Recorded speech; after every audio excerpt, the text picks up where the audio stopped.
Once upon a time, there was a young man named Jorge. And Jorge was just your average, run-of-the-mill bank worker. Not a teller, not an agent, just someone who worked in the office. You know?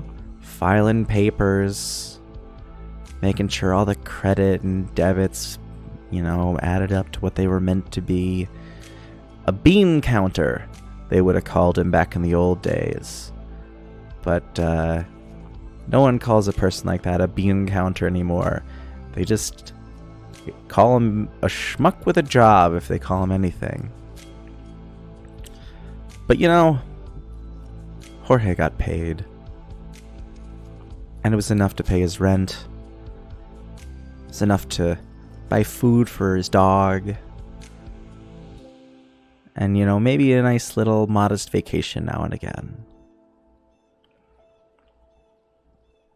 So it was good enough. And I know what you're thinking.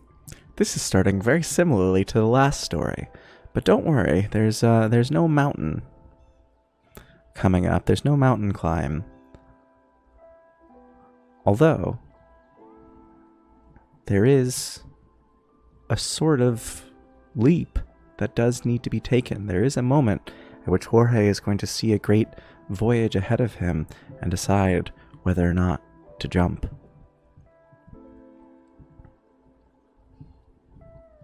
So Jorge, through the years, worked at the bank, and he wasn't a ladder climber necessarily, but he took opportunities for advancement when they were available.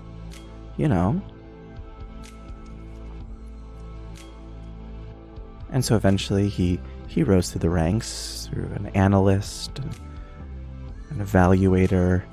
Honestly, he didn't really care about the titles. It ended up being mostly the same work anyway. And because he worked in a fairly technical field, sometimes he had to learn new equipment and new software.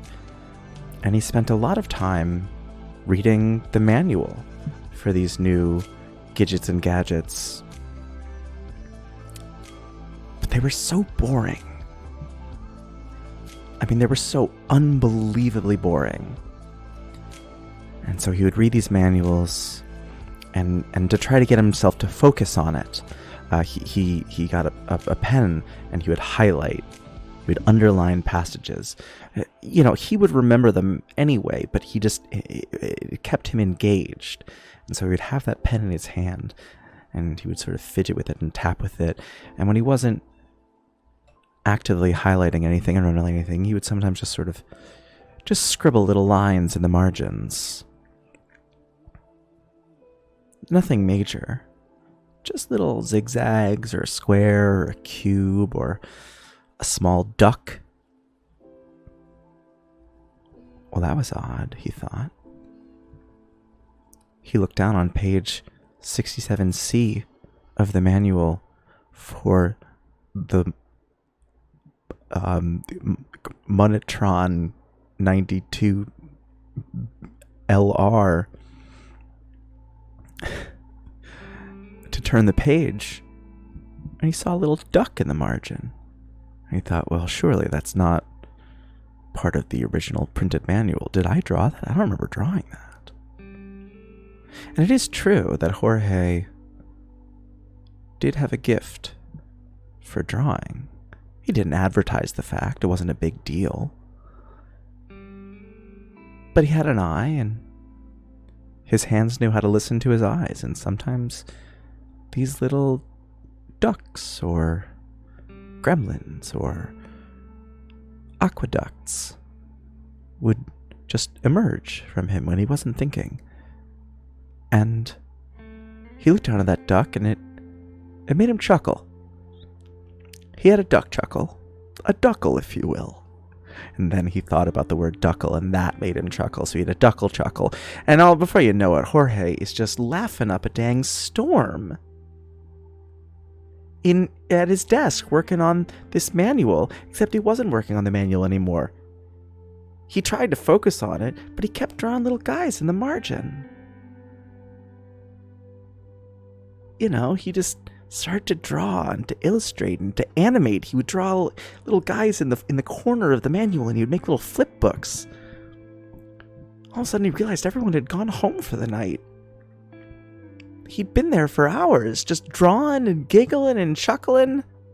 He'd been so immersed in his own little bubble of imagination that he hadn't noticed that everyone else had left. And he realized he hadn't even noticed that everyone else had left. That's how little everything around him at this place meant to him. There was no one he had any deep relationships with who would have stopped by to say goodbye for the night. He wasn't so attuned to the space that he noticed it growing quieter and darker.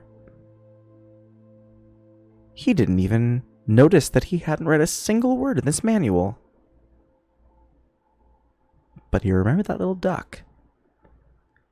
And he looked down in this manual. He realized no one was ever going to be able to use this ever again. I mean, he had been scribbling over diagrams and lines and figures, just all of these vibrant little scenes and tableaus and machines and creatures. And he decided that if it wasn't going to be any good to anyone else at the bank, then he may as well keep it. And so he tucked the manual under his arm, he walked out of the bank, and he never came back again. The end.